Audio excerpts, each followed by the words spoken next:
ये सुगंध कैसी है?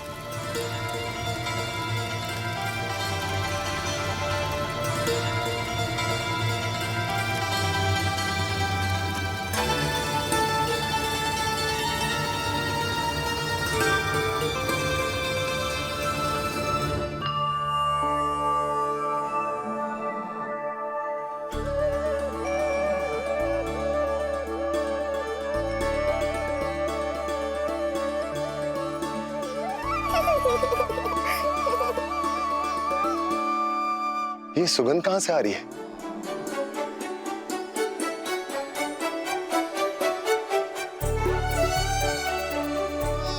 मन में जैसे शांति की लहर सी पैदा कर रही है।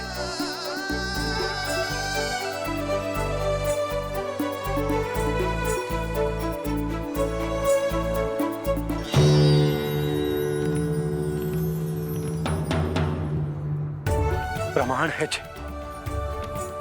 प्रमाण है कि श्री हरि नारायण ने ही हमें संकट से बचाए हो। उनसे परम गति पाकर ही कोई इतना पवित्र हो सकता है कि उसकी चिता से भी सुगंध आए। आप सही कह रहे हो बाबा। विष मिलाया तो क्या, दूध तो पिलाया था मुझे पूतना ने।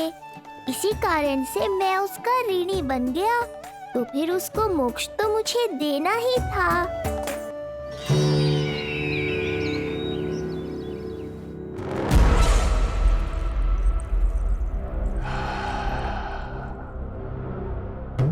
ये कोई साधारण सुगंध नहीं,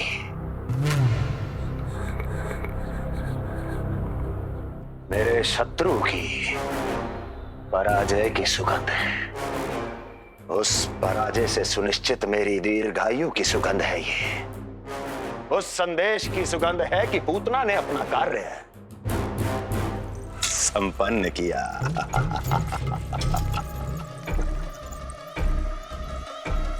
उस विष्णु पर मेरी विजय की सुगंध है ये।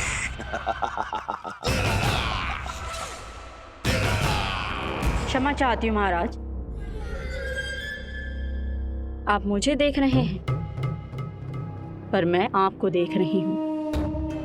कहना क्या चाहती हो? यही कि इस समय जो आप देख रहे हैं वो मैं नहीं देख पा रही हूँ, और जो मैं देख रही हूँ वो आप नहीं देख पा रहे हैं। अर्थात किसी विषय पे मेरा दृष्टिकोण आपके दृष्टिकोण से भी भिन्न हो सकता है महाराज।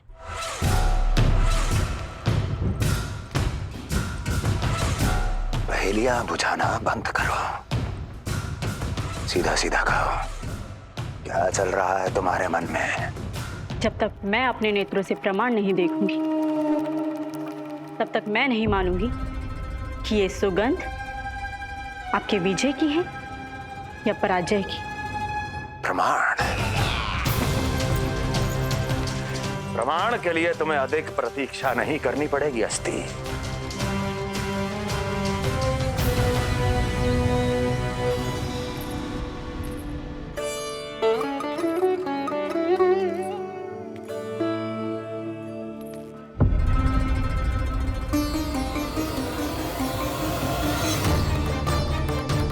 वसुदेव जी ने भेजा है मुझे आपके नीलमणि को दूध पिलाने के लिए।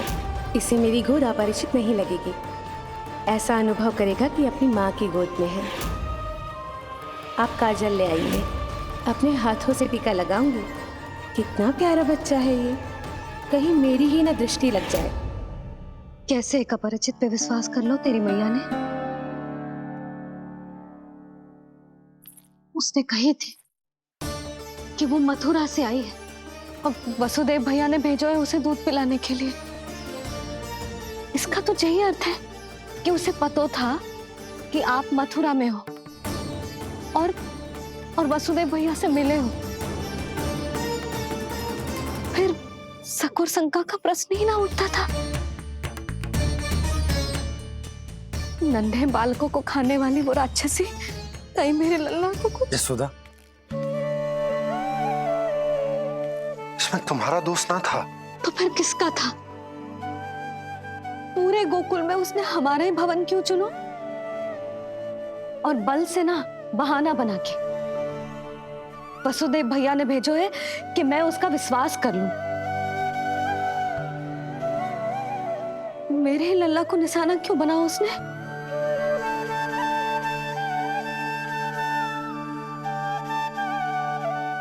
कंस क्रोध में अपना मानसिक संतुलन खो बैठा है।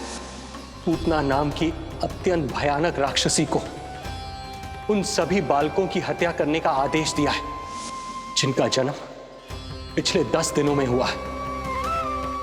बोलिए, मेरे लल्ला ने क्या बिगाड़ो था उसका? हाँ, क्या शत्रुता थी उसकी मेरे लल्ला से? वसुदेव भैया और देवकी भाभी ने जो कही थी वो मुझे यशोदा को बताना चाहिए कि ना?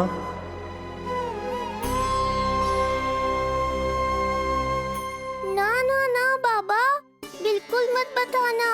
मैया को पता चला तो ये और भयभीत हो जाएंगी। रात दिन केवल मेरी चिंता और रक्षा में ही डूबी रहेंगी। क्या सोचने लगे आप? अवश्य ही आपको कुछ पता है जो आप बता ना रहे। बताइए, बताइए ना। आज तक कुछ ना छुपाया मैंने इससे, फिर आज कैसे? ना ना, मुझे बताना ही चाहिए। लो कर लो बात। अभी अभी तो पूतना के आघात से मैया बाहर आई है, आप फिर एक नया झटका देना चाहते हो? ऐसा मत करो बाबा।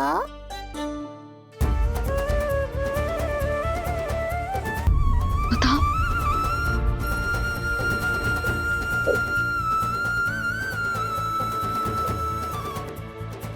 आज जब मैं कंस से मिलो तो उसने अच्छे से मेरा स्वागत करो। अब मुझे ही कुछ करना पड़ेगा।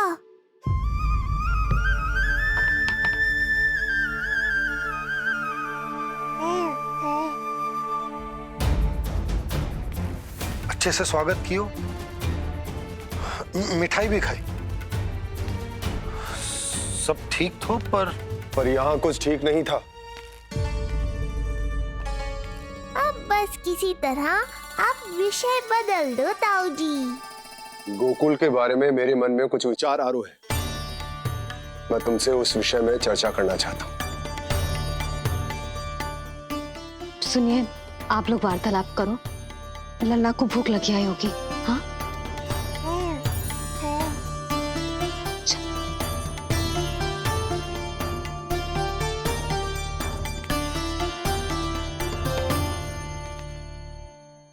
पता नहीं क्यों, पर ऐसा लगता है कि छोटी छोटी आटों पर कि कोई है अब भी हमारे आसपास। कोई है जो हमारे इस नंद भवन पे अपनी बुरी दृष्टि अभी भी गड़ाए हुए है। संकट अभी समाप्त ना हुआ है भैया। अब तक तो उसे पता चल गया होगा कि पूतना सफल रही। किसे? कंस को। पूतना शुभ समाचार लाती ही होगी। महाराज की जय हो।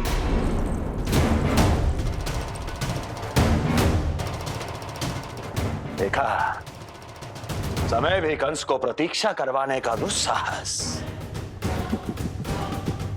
नहीं करता। भीतर ले आओ उसे। किसे महाराज? और किसे दुर्जन? पूतना को। क्षमा कीजिएगा महाराज, किंतु वो नहीं रही।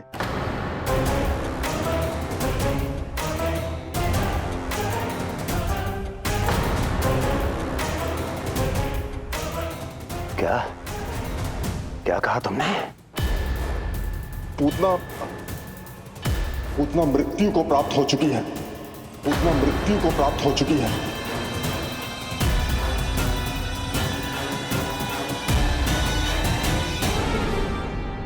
पूतना की मृत्यु के समाचार सुनकर कंस क्रोध की अग्नि में जल उठे को। नन्हे मासूम बालकों की हत्या करने के लिए पूतना को कंस ने भेजे तो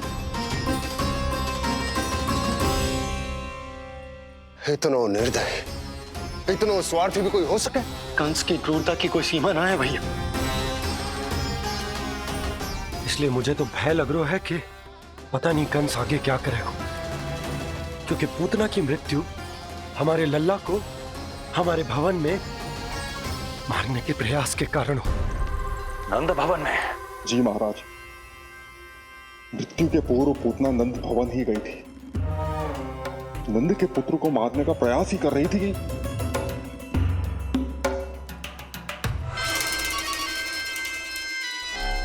मुझे पुत्र हुआ। कब हुआ तुम्हारे पुत्र का जन्म? बस 7 दिन का हो गया महाराज हमारा लल्ला।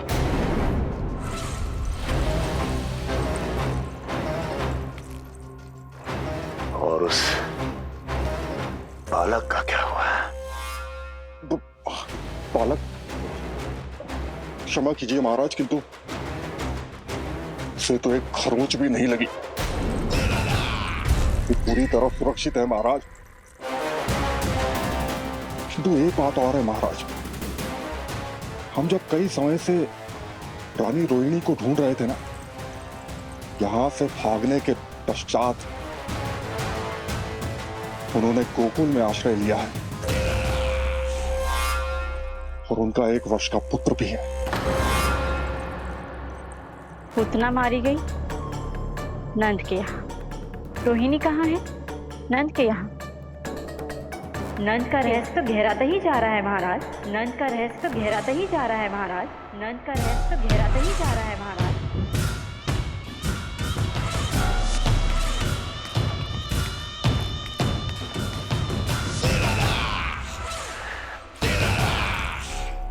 सब कुछ मेरे नेत्रों के सामने था, फिर भी चूक कैसे गया मैं?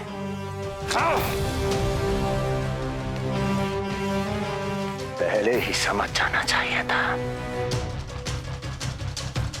यदि वसुदेव किसी पर स्वयं से अधिक विश्वास कर सकता है तो वो नंद ही है। तो क्या वसुदेव और देवकी ने नंद के साथ मिलकर आपके विरुद्ध कोई षड्यंत्र किया है?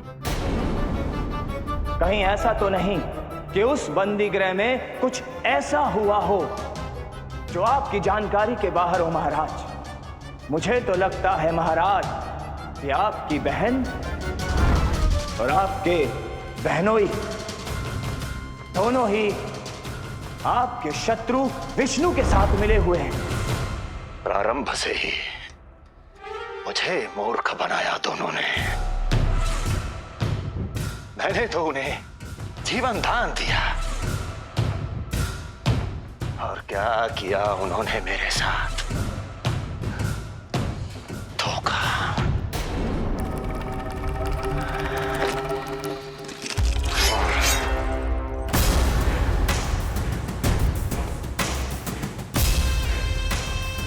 अब वो स्वयं बताएंगे कि क्या षड्यंत्र रचा है उन्होंने।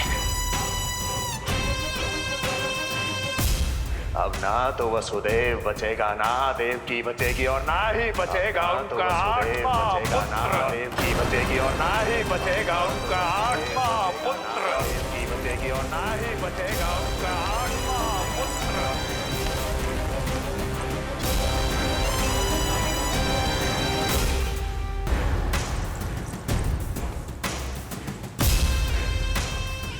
अब वो स्वयं बताएंगे कि क्या षड्यंत्र रचा है उन्होंने। अब ना तो वसुदेव बचेगा, ना देवकी बचेगी, और ना ही बचेगा उनका आठवां पुत्र। ना ही बचेगा उनका आठवां पुत्र। ना ही बचेगा उनका आठवां पुत्र। तब तो हमें सुरक्षा और बढ़ा देनी चाहिए नंद। हाँ भैया, परंतु यशोदा को जब ये पता चलेगा कि हमने सुरक्षा बढ़ा दी, क्योंकि उसके लल्ला पर आए संकट अभी टल होना है। क्योंकि कंस 10 दिवस से कम आयु वाले बालकों की हत्या करवा रहा। बुद्धि बल का प्रयोग कीजिए स्वामी, शारीरिक बल की आवश्यकता नहीं। मुझे ज्ञान देने की कोई आवश्यकता नहीं। यदि विष्णु को पता चल गया तो?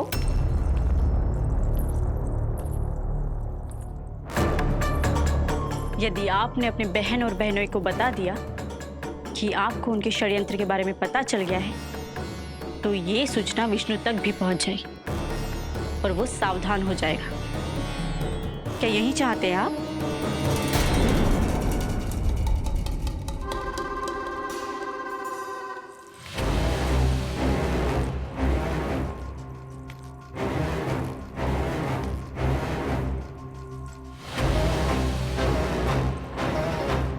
तो तुम क्या चाहती हो? मैं चुपचाप हाथ पर हाथ धर कर बैठा रहूं और होने दूं जो हो रहा है? नहीं महाराज, क्रोध में आकर देवकी और वसुदेव को दंड मत दीजिए, अन्यथा नंद सतर्क हो जाएगा और उस अवतार को लेकर भाग जाएगा। इस समय आपकी तलवार का लक्ष्य केवल और केवल वो बालक होना चाहिए। अपने शत्रु पर ध्यान केंद्रित कीजिए महाराज। उचित कहा महारानी।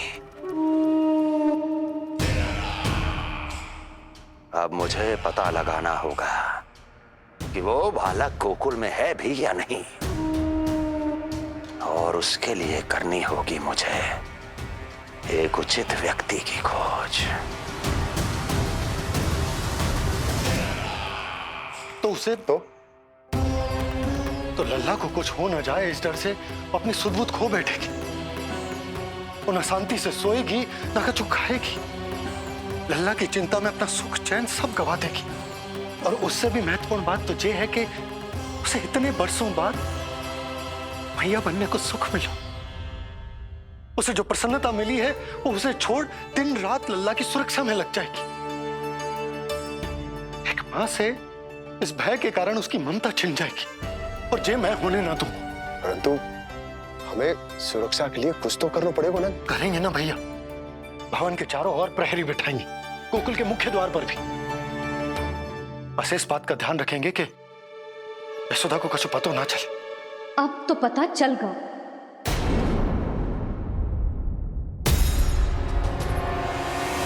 सब सुन लियो है मैंने।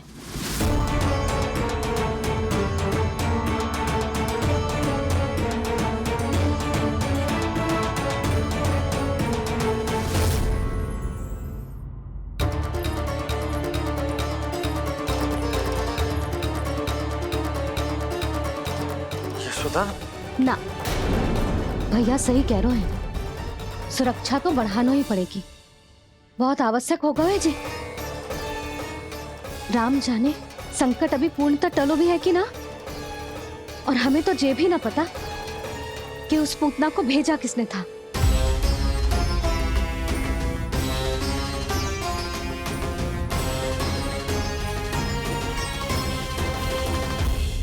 सुनो जी, हमारे लल्ला पर अब तनिक भी आंच ना आना चाहिए। वो पूतना स्वयं आई थी या उसे किसी ने भेजो था, उससे कोई अंतर ना पड़ता। आप बस चारों ओर सुरक्षा बढ़ा दो, कोई भी बाहरी व्यक्ति गोकुल में प्रवेश ना कर पाए। भवन की ओर आते हुए मार्ग पर मुख्य द्वार से लेके प्रथम देहरी तक, बाहर गौशाला पर, सब ओर। यशोदा, चिंता ना करो, मैं सब संभाल लूं। जानती हूँ।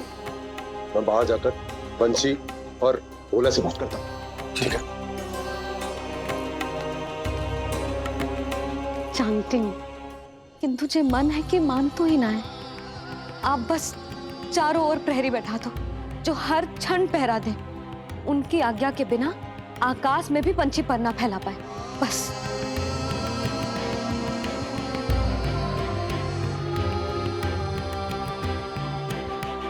कछु पतो ना है तो ये इतना घबरा रही।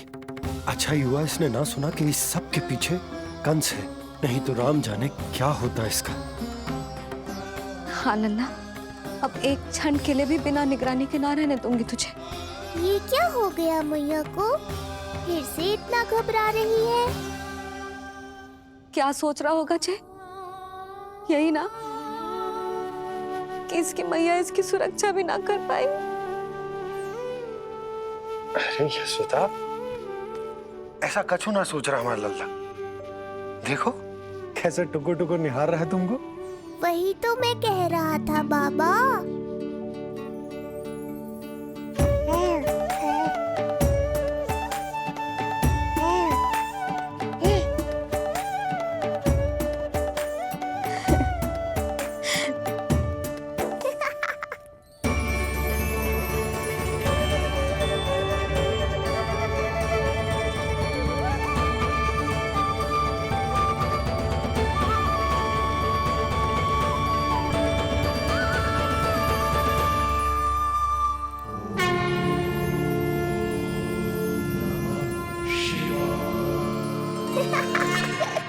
इतना क्यों हंस रहे जी?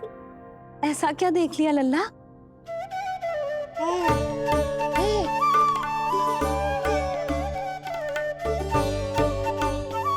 हैं?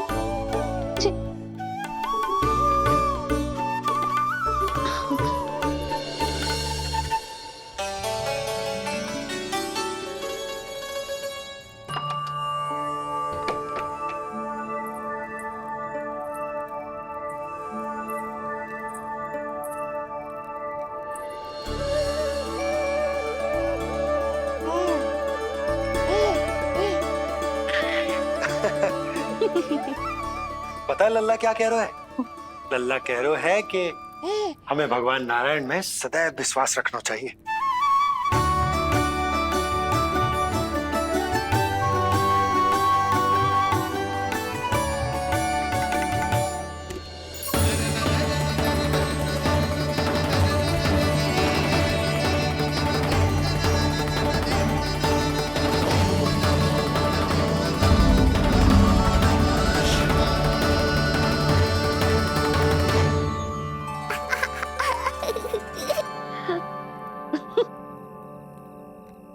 बड़ी हंसी आ रही है तुझे, क्यों रे?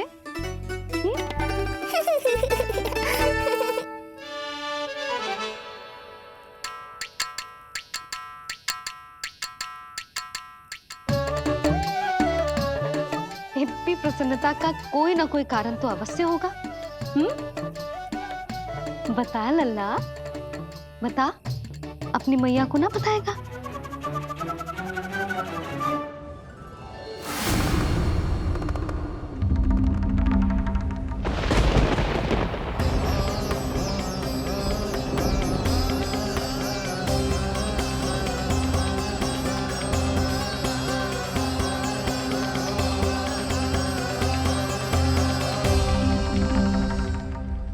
ये क्या कर रहे हो चंद्र? क्षमा कीजिएगा प्रभु, मैंने आपके ध्यान में बाधा डाल दी। श्री विष्णु अवतार के बाल स्वरूप की किलकारियां सुनकर मुझसे रहा ही नहीं गया, इसलिए मैं बार बार झुककर उनकी एक झलक पाने की चेष्टा कर रहा था।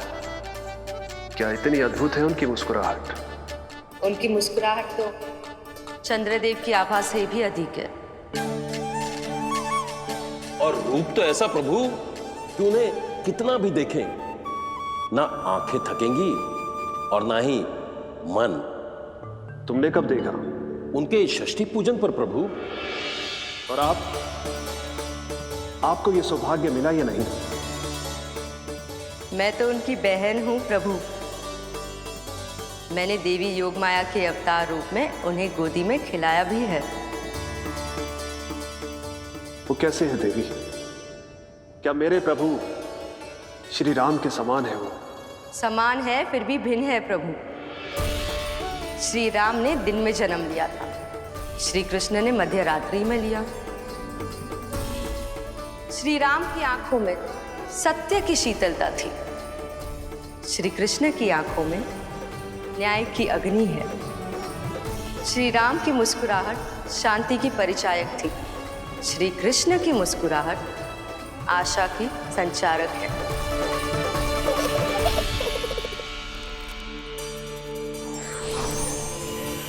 मुझे उनसे मिलना ही होगा, उनकी मधुर मुस्कुराहट का आनंद लेना होगा मुझे। चाहे जो हो जाए, वो फटते ही जाऊंगा उनसे मिलने।